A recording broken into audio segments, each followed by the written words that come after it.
유튜브에 보니까 부흥 자주 다니는 목사님이 이런 말씀을 하시더라고요. 이 부흥회를 가서 교인들에게 교회 다니면서 상처를 많이 받으신 분 손 좀 한번 들어주십시오 하니까 다들 그래. 에브리바디. 그러면 내가 누구를 상처 준 사람이 있으면 손 들어 보십시오. 그러니까 아무도 안 들더라고요. 아무도. 그런데 왜 그렇게 교회는 작은 교회건 큰 교회건 그러니까 가는 교회마다 다 똑같더라고요. 그거예요. 교회에서 상처를 참 많이 받았다고 그러더라고요. 그 왜 이렇게 상처를 많이 받을까? 그래서 우리가 근본적으로 예수 믿으면서 알고 넘어갑시다. 그냥 무조건 당하지 맙시다. 뭐 깨물어 주든지 뭐 물어 뜯든지 하자. 저는 가만히 있는 사람이 아니에요. 전 예수 믿으니까 뭐 이렇게 합시다. 안 그래요. 당장 아는 경찰관한테 쫓아가서 제 아들 친구가 경찰관이야.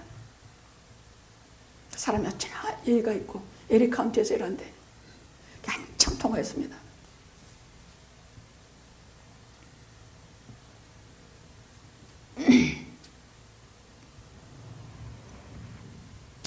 초대교회예요. 이제 간신히 일어나는 초대교회의 가장 큰 상처는 가룟 유다였어요. 어떻게 12제자 중에 예수님의 웬만한 제자도 아니야. 120명 중에 들어가는 것도 아니야. 예수님의 엄선된 12제자 중에 가룟 유다가 거기서 선택이 됐을까?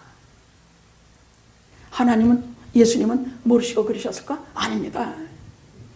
그 기록 하나하나 마지막 때를 향해서 주님께서 하신 말씀을 보면요. 그 가룟 유다의 마음 속속들이 얼마나 잘하셨는지 몰라. 나는 내 길로 가거니와 너는 이 세상에 태어난 것 자체가 넌 잘못됐다. 너는 태어나지 않았으면 좋을 뻔했다. 그러면 왜 12제자 속에 주님께서는 끝까지 버리지 아니하시고 데리고 가셨을까? 뭐 회개시키려고? 아니에요. 그런 인간은 화인 맞은 심령이라 회개도 안 해요. 해봤자 후회밖에 안 해요. 후회하고 회개하고는 근본적으로 달라. 회개는 하나님께서 동렬하게 내 죄와 아픔과 이것을 말 그대로 하나님 앞에 토설해서 다시는 그렇게 하지 않은 것을 회개라고 하지만 후회는 그냥 후회하는 것이야. 내가 왜 이딴 짓 했지? 아이고. 그래서 회개는 반드시 하나님께서 주시는 것이 회개예요.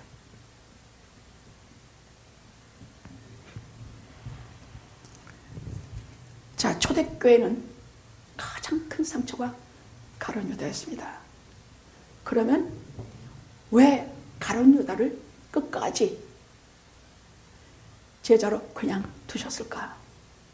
거기에는 성경을 통해서 하시는 말씀이 있어요. 첫째는 이 지상교회는 영원히 주님 오실 때까지 항상 가룟 유다와 같은 비극적인 인물이 있을 것이니 교회는 하나님의 공동체, 교회는 이런 인간들을 보고 놀라지 말라 하시는 것입니다. 우리 얼마나 놀랍니까? 예수님을 은 30냥에 팔아먹은 인간이 있다니. 교인들한테마다 쫓아가서 돈을 해먹은 인간이 그렇게 뻔뻔하게 있다니. 이런 사람들은 조금 이게 달라요. 제가 미국 오기 직전에 집이 파산을 맞았어요.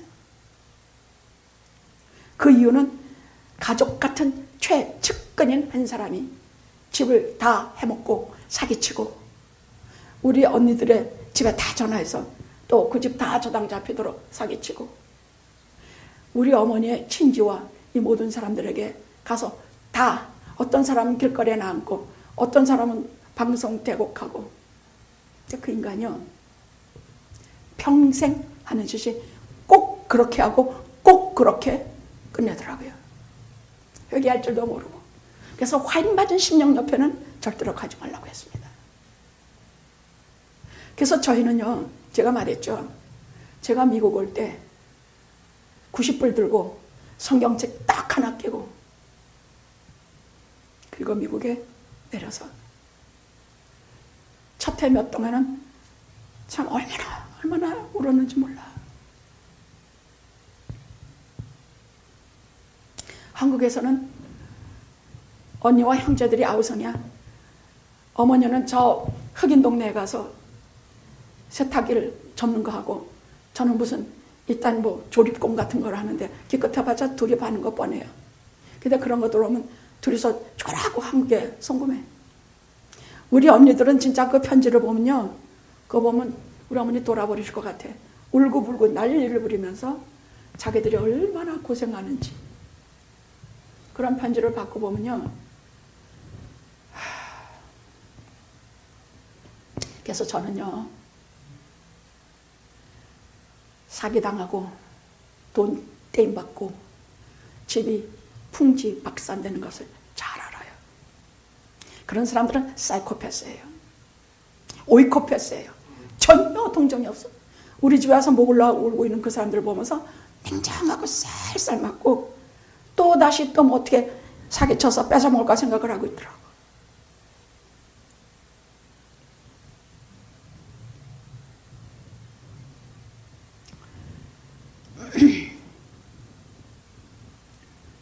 지상교회는 이런 가론 유다와 같은 사이코패스가 영원히 주님 오실 때까지 있을 것이라는 것, 놀라지 말라는 것, 너무나 타격받지 말라는 것, 거기에 너무너무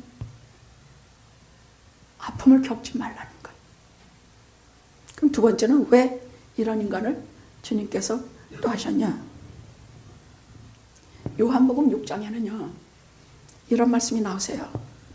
이러므로 제자들 중에 많이 물러가고 다시 그와 함께 다니지 아니하더라. 예수님한테 물러가서 다시는 예수님하고 같이 안 다녀요. 더 이상 예수님 따라다니지 않고 다른 데로 다 가버렸어요. 그러니까 예수님께서 말씀하시기를 너희도 가려느냐. 아시죠? 그때 주님 심정이 어떨까? 너희도 가려느냐. 그러니까 베드로가, 시몬 베드로가 그렇게 하지 않습니까? 영생의 말씀이 주께 있사온데 저희가 네게로 가오리까. 영생의 말씀이 주께 있사온데 저희 빌어도 못 갑니다. 뭐 갈 데도 없어요.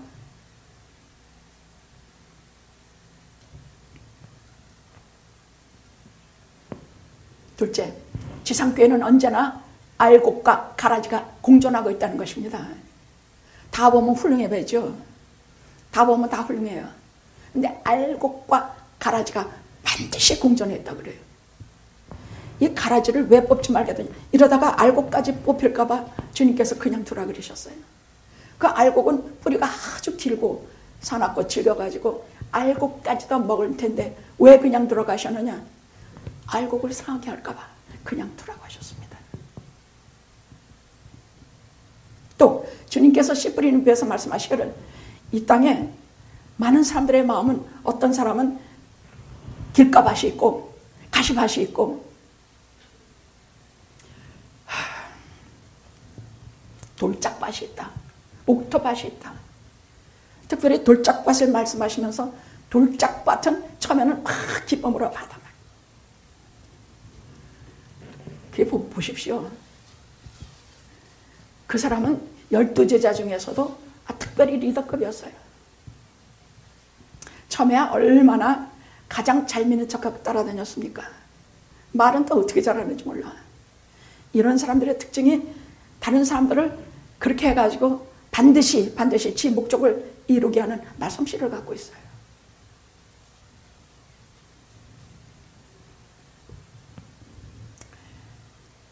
아무리 주님께서 친히 그를 제자로 길렀지만 그는 돌짝밭이에요.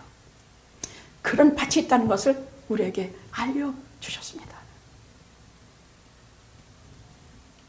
그는 최후에 어떻게 되느냐? 이렇게 보니까 아니거든. 그래서 30냥을 도로 바리새인한테 갖다 주고 도로 돌려달라. 너 네 죄는 네가 처리해.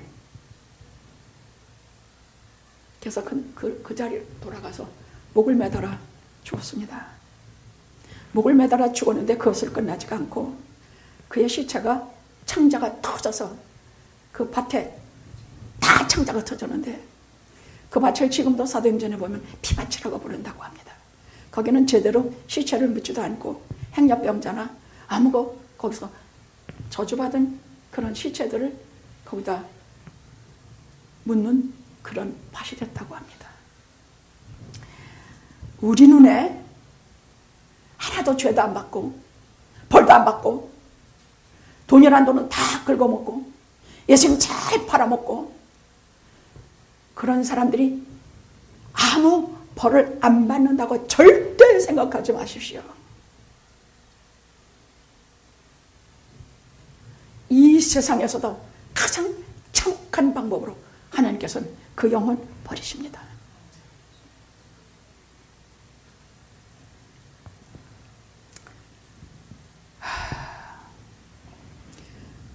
제가 목요일날 자리에 누워서 이렇게 기도하다가 그저 교회가 이만저만해서 착하고 혼자 있는 그런 정말 고생하는 사람들이, 교우님들이 너무 사기꾼 같은 놈한테 너무 당해서 하나님 이걸 어떻게 하면 좋겠습니까? 아버지의 방법으로 돌아가 주시옵시고 아버지께서 그들에게 욥에게 허락하셨던 큰 복으로 저들을 돌봐주셨기를 간절히 기도합니다. 그렇게 기도를 한참 하는데 아니 누워서 기도하는 게 영 아니더라고요. 그래서 발꺼덕 일어나가지고 거기 의자에 앉아서 기도가 본격적으로 시작이 되는데 여러분 기도는 밤늦게 시작해도 그때는 막 원망하고 불평하고 속상한 얘기밖에 안 나와요. 진짜 하나님께서 하나님과 같이 내통해서 하나님이 들으시는 기도는 주로 새벽에 일어나요. 시큰 나쁜 사람 욕하고 그렇게 하시고 다 들으시고 그 다음에 위로하시는 시간으로 들어가요. 그게 주로 새벽에 그래요. 그래서 기도를 하다가 참 많이 울고 말이 그렇지 여러분 장로님도 6,500불을 당했다고 하는데 이 중에서 제일 상황이 괜찮은 분인데도 불구하고 제가 다리가 휘청하더라고요. 그러니 다른 분들은 그 피땀 같은 돈을 하루아침에 그렇게 사기를 당하고 그것도 교회 안에서 그 마음이 어떻겠습니까? 그래서 하나님께 하나님 강장로가 6,500을 당하게 하신 것도 감사합니다. 뭐 물론 더 당해도 할 말은 없지만 그래도 강장로가 그놈한테 뜯긴 것도 감사합니다. 그러나 이 아이들은 돌려주시옵소서.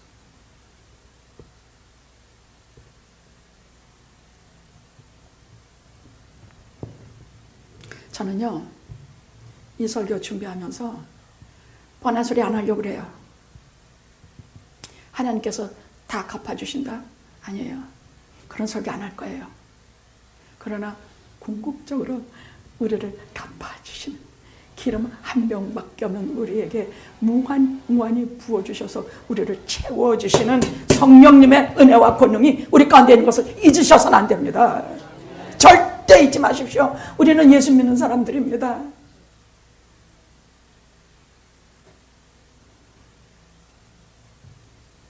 자, 오늘 본문에요. 야곱이 하나님을 만나는 장면이 나와요. 지금까지 하나님을 한 번도 만나본 적이 없어요. 야곱은요. 부모에게서 그저 듣는 거지. 그저 너희 누운 땅과 가나안 땅과 또 많은 자손을 네게 주겠다 하신 약속의 말씀은 귀로 들어서 알았지. 야곱은 하나님을 만난 적이 없어요. 그래서 복은 무지무지 바라는데 그 복을 받고자 하는 것이 순인간적이야. 지 머리와 깨를 다해서 이렇게 하면 되겠지. 형 대신 이렇게 들어가서 받아먹으면 되겠지. 온갖 잔꾀와 탐욕을 하면서 그렇게 축복을 받아내게 줬던 것이 사실이에요. 근데 축복은 아버지에게서 받는 것이 아니라 하나님께로부터 받는 것이라는 것을 야곱은 전혀 몰랐어요. 그런데 그 사람이 하는 방법이 하나님을 의지하지 않으니까 뭘 어떻게 하겠습니까? 사람을 속이는 거죠. 사람을 속여서 형도 속이고 아버지도 속여서 애서인 척하고 그거 다 받아냈지만 그거 다 받았습니까? 하나도 못 받았어요. 그리고 에서가 잡아 죽이려고 하니까 여기 보면요 28장 10절에서 11절에 보면 브엘세바에서 떠나서 큰 하란으로 도망쳤다 그랬어요. 여러분 다 아시는 얘기인데도 불구하고 제가 이 말씀을 하는 이유가 있어요.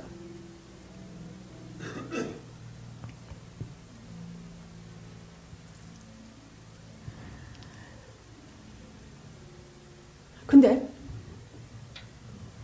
여러분 여기 말씀에 무슨 말씀이 나오느냐면요. 한 곳에 11절 한 곳에 이르러서는 해가 진지라 거기서 유숙하려고 그것에 한도를 취하여 배기하고 거기 누워 자더니 여러분 근심 걱정 고민은 낮에도 심해요? 밤에도 심해요? 밤에요. 그래서 밤에 트라우마들이 생겨요. 밤을 잘 지나면 그래도 여러분들이 정신적으로 이겨낼 수가 있지만 밤을 잘못 지내면 병들어요. 저도 집은 다 망하고 어머니는 미국으로 떠나셨고 이제 한국에서 뭘 어떻게 해야 될지도 모르고 있는데 밤이 되면 눈이 강산같이 내리는데 소나무가 뚝뚝 부러지는 소리에 소름이 끼쳤어요. 이제 어떻게 할 것인가? 우리 앞날은 어떻게 될 것이며 우리는 어떻게 살아야 될 것인가?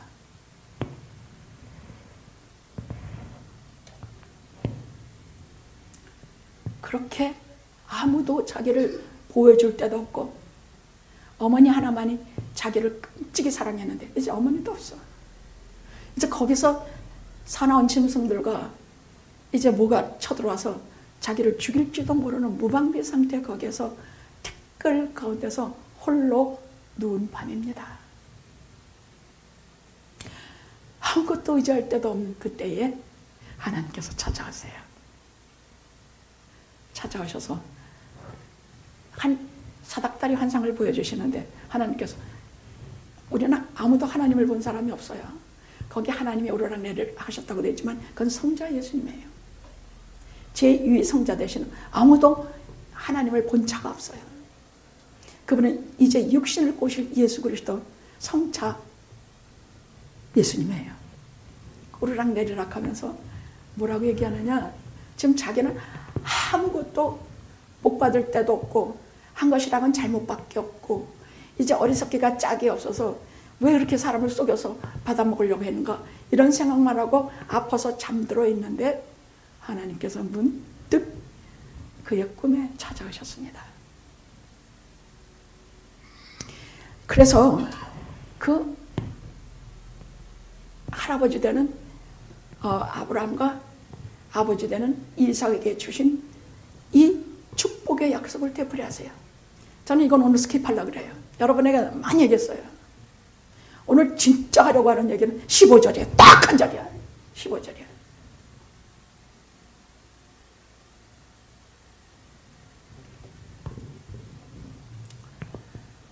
미국으로 와서 짭이나 뭐 제대로 있는가? 뭘 특별히 기술을 배운 것도 없고 국문과 나와가지고 미국에서 뭘 한단 말이야. 문학한 사람이 여기 와서 무슨 돈을 버느냐고. 그러니까 너무나 어렵고 고단한 그런 눈물의 세월을 보내고 있을 때예요. 근데 하나는 여러분에게 간증했어요.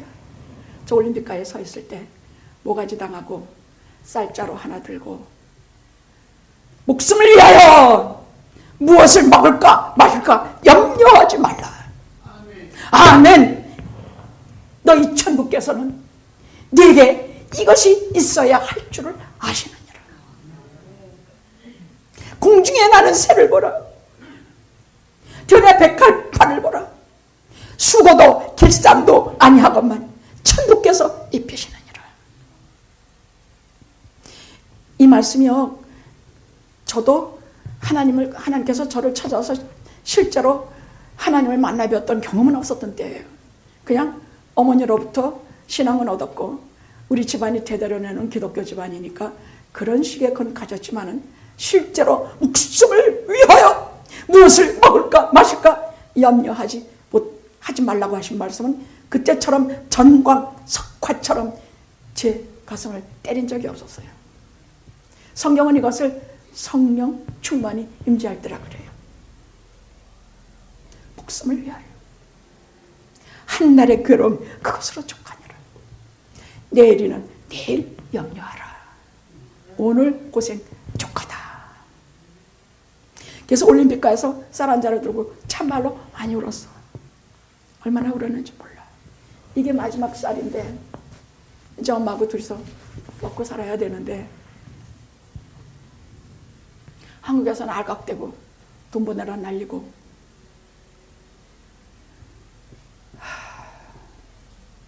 어머니는 저는요 가끔 왜 그렇게 난리들이야? 이렇게라도 말하죠. 어머니들은 아니에요. 자기 생명 다하도록 마지막 피 한 번 끝까지 자식들에게 주세요. 저는 돈 조금 벌어서 제 옷도 사 입고 맛있는 것도 사 먹고 했지만 어머님은 단돈 1불도 안 쓰시고 한국에 있는 자식들에게 보내셨어요.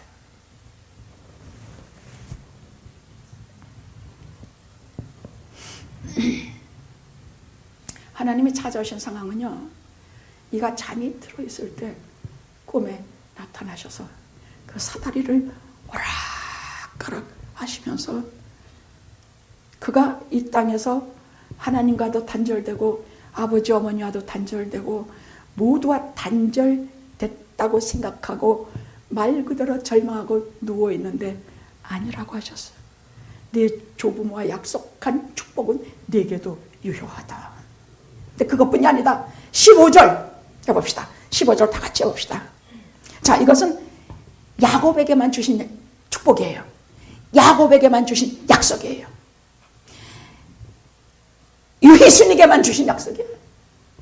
강현철에게만 주신 약속이에요. 이 무슨 약속이냐? 여러분 이거는 절대 잊지 말아야 돼요. 첫째, 네 가지 축복을 하고 가세요. 하나는 내가 너와 함께 있어.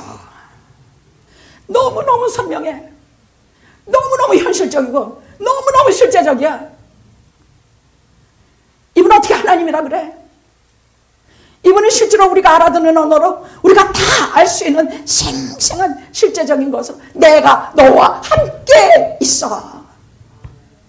정말 한참 여러분 와서도 맨날 모가지 당하고 맨날 먹고 살기 힘들고 어려울 텐데요. 처음에 목숨을 위하여 그 말씀 한 몇 개월 가다가 그 다음에 그 말씀 가지고도 안 되더라고. 그 다음에 받은 말씀이 말씀이야. 내가 너와 함께 있어. 내가 너와 함께 있어. 그러니까 네가 어디로 가든지 너를 지키며, 네가 어디로 가든지 너를 지키며,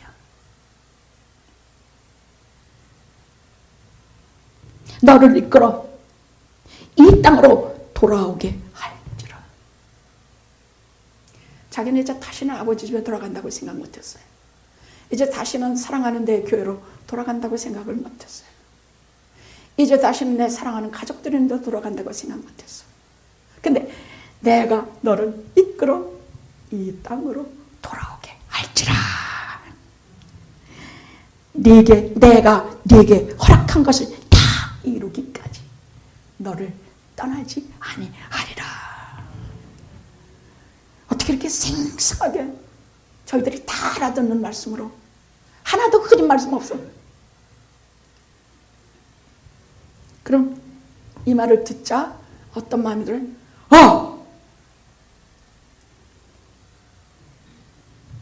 살았구나. 이게 끝이 아니구나. 눈에 보이는 것이 다 끝이 아니구나. 눈으로 보는 데는 지금 나는 아무것도 없고 위험한 데 처했고 일불도 없고 이런 광야 한 구석에서 참으로 두렵고 어려운 건데 있지만 이것이 끝이 아니구나. 난 살았구나. 내가 너와 함께 있어. 네가 어디로 가든지 너를 지키며 내가 내게 이루고자 하는 것을 다 이룰 때까지 내가 너를 떠나지 아니하리라. 할렐루야, 할렐루야. 근데 이런 말들은요 굉장히 중요한 말이에요. 우리는 편안할 때는 이런 말씀 몰라요. 근데 정말로 힘들 때, 저 아무것도 없이 광야 한 구석에 넘어져 있을 때는 이런 말씀이 싹 치게 들려. 그때 우리가 부르신 노래가 하나 있어. 나의 등 뒤에서 나를 도우시는 주. 때때로 보이지 않아도 그다음 뭡니까? 나의 등 뒤에서 나를 도우시는 주. 나의 인생길에서 지치고 곤하여 매일처럼 주저앉고 싶을 때 나를 밀어주시네. 일어나 걸어라. 내가 새 힘을 주리니. 일어나 너 걸어라. 내 너를 도우리. 이 말씀이 실제로 어찌나 사무치는지요. 진짜 사무쳤어요. 제가 두 번째로 제 마음에 품은 구절이 창세기 28장 15절이에요. 마태복음 6장은 목숨을 위하여 무엇을 먹을까 마실까 염려하지 말라. 두 번째 마음에 품은 구절이 내가 너와 함께 있어. 내가 어디로 가든지 너를 지켜. 내가 내게 원하는 것을 다 이루기까지 너를 떠나지 아니하리라. 이게 무슨 말씀이에요? 이제 살았어. 이제 살았구나. 이게 끝이 아니구나. 이제 살았다. 난 살았다. 이제 난 살았다. 하나님이 책임져 주신다는 얘기야. 그럼 하나님 정말 책임져 주세요. 예, 책임져 주세요. 미국에 올 때 진짜 그게 얼마야? 90불하고 성경책 하나 넣고 왔는데 제가 90불만 가지고 살았겠습니까? 아닙니다.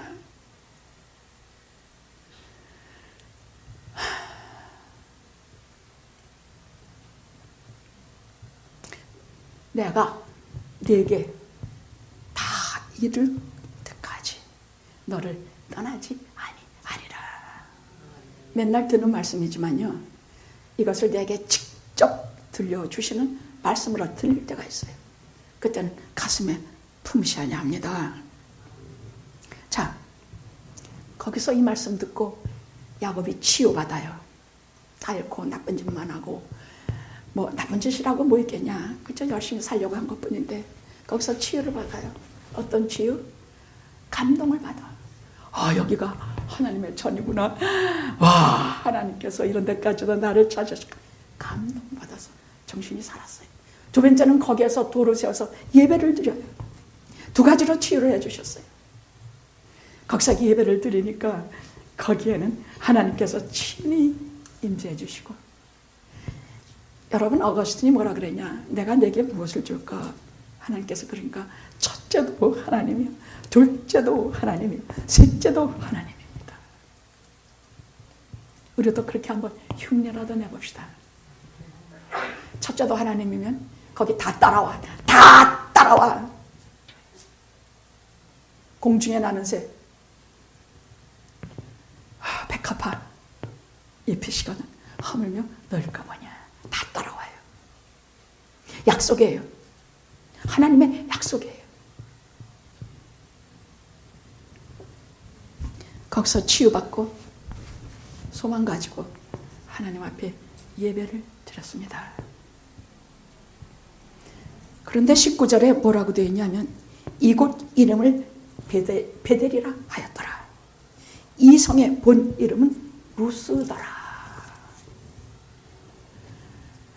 우리에게 이게 루스라는 뜻은요, 무슨 편백나무, 뭐 살구나무, 뭐 특별히 우리에게 뭐 특별한 내 인생에 중요한 이정표를 주는 나무 아니에요. 그냥 지나가다 보기도 하고 그냥 가다가 오다가 쉬기도 하고 그런 나무야. 베델나무, 베델은 전혀 달라요. 베델은 하나님의 집이란 뜻이야. 베델에서 하나님이 만나주시고 베델에서 하나님께 축복을 받고 베델에서 이 땅에서의 모든 것을 다 용납받은 자리가 베델이에요.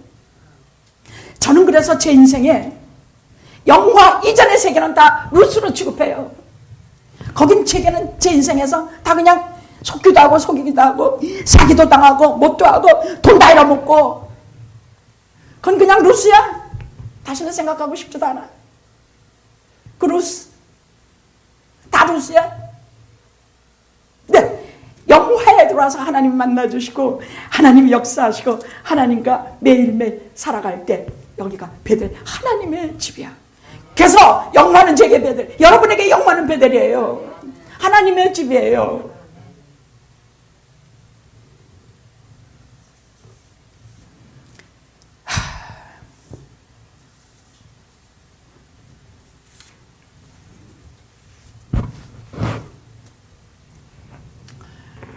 여러분,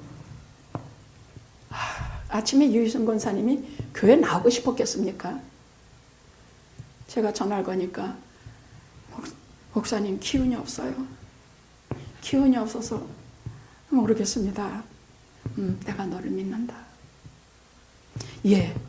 그러고 나는데 참 은혜롭게 사람이요 너무 마음 상처 심하게 받고 뭐하면 기도고 말씀이고 뭐고 새삼스럽게 들려요.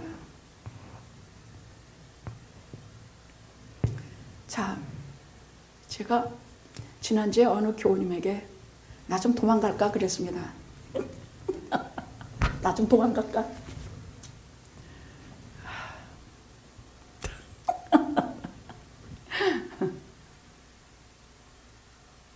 그분이 뭐랬겠습니까? 저한테 같이 가자고? 저분 참 낭만적이에요. 정말 낭만적이에요. 그분이 뭐랬겠습니까? 목사님 실망했습니다. 좀 괘씸한 인간 같으니라. 아니 실망하다니. 목사님이 뭐 철로 만드는 인간인가? 피도 없고 살도 없고 아무것도 없는가? 괴가 어렵고 힘들고 하면 도망가고 싶기도 하지. 근데 실망했습니다라니. 괘씸한 것 같으냐고. 그래도 귀엽더라고요. 왜? 목회자에 대한 그 신뢰와 목회자에 대한 끝까지 믿음을 버리지 않는 걸 보고 제가 참 속으로 칭찬했습니다. 근데요, 베드로도요, 도망갔었어요, 실제로. 베드로도 막 박해는 오고, 막 기독교인들 막 잡아 죽이죠. 이제 남은 거는 자기하고 사도 바울밖에 없는데, 이제 자기마저 없어지면 기독교 공동체가 다 무너지게 생겼거든요. 그래서 실제로 마음 정하고 동자 하나 데리고 피한 국도를 따라서 도망치고 있었습니다. 근데 그 밝은 대낮에 환한 빛이 앞에 와. 이렇게 보니까 거기 주님이 그 안에 계셔. 다른 사람 하나도 안 보여. 난 안 보여. 주여. 코 바디스 도미네. 어디로 가시나이까? 도망질 치면서 주여 어디로 가시나이까? 나는 내가 버리고 도망가는 내 양을 위하여 로마에서 다시 십자가를 지러 로마로 가는 길이다. 이것은 기독교의 유명한 전설이에요. 이것은 실제라 그래요. 그럼 여러분 그런 말을 여러분이 들으면 어떻겠습니까? 그 오매불만 생명 다해서 사랑하는 주님께서 그렇게 말씀하시면 베드로가 어떻겠습니까? 다시 돌아가지요. 저는 그런 하나님을 믿어요. 제가 무서워서 도망을 가고 여러분들과 같이 어려운 일을 겪을 때 무서워서 숨 한 번 크게 못 쉴 때 너는 하나님의 말씀을 맡은 자이다. 가로막으시고 저를 다시 주의 양들이 있는 대로 돌이키게 하시는 그 하나님을 믿어요. 저는 여러분들이 영화에서 장로님, 권사님, 집사님, 예수 잘 믿는 분들로 훈련받았어. 도망가고 싶을 때 정말로 이게 지긋지긋하다 하고 싶을 때 주님께서 막아서 다시 내 자리를 돌려주시는 그런 주님을 저는 믿어요. 저는 그런 주님 믿어요. 목사님 실망했습니다. 아니요. 저는 제 자신에게 당연히 실망해요. 얼마나 겁쟁이인 줄 알아요? 얼마나 기맥힌 줄 알아요?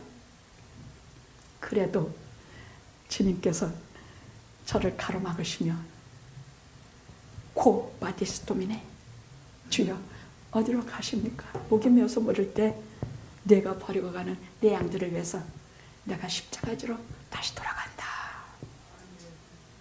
전 이 주님을 믿어요. 여러분을 막으시는 주님을 믿어요. 도망치지 못하게 주님의 뜻을 이루기 위해서 그 자리로 로마로 다시 들어가는 여러분을 이끄시고 돌아보시고 계획하시고 하나님의 뜻을 이룬다고 저는 믿어요. 우리 도망치지 마십시다. 우리 싸웁시다. 하나님께 간구해서 왼수 같은 놈 좀 제가요 기도할 때 여러분 시편 보십시오. 자자손손이 그 자손을 멸하여 주옵시고 별소리 다 나와요. 얼마나 당했으면요. 얼마나 당했으면요. 정말 시편 여러분 뒤쪽으로 들어가 보세요. 속이 다 시원한 말이 많아요. 우리가 감히 해보지도 못한 말들을 그 자자손손이 그 집 다 망하게 해주시옵시고 제발 그런 사람이 나오지 않기를 저는 기도합니다. 불쌍히 여기시고 하나님께서 손해 난 거 다 되돌려 주시고 나쁜 짓 하는 사람들을 회개하게 하시고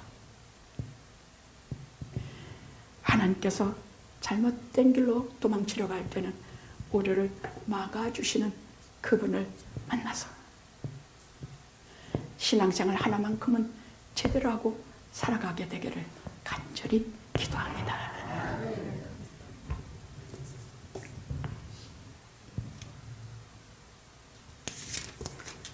가룟 유다는 거기가 끝이 아니고 목매달아 죽는 게 끝이 아니고 영원히 저주받은 영혼으로 그 피밭에 그의 이름이 영원히 남아서 그는 하나님의 무서우신 심판을 받았습니다.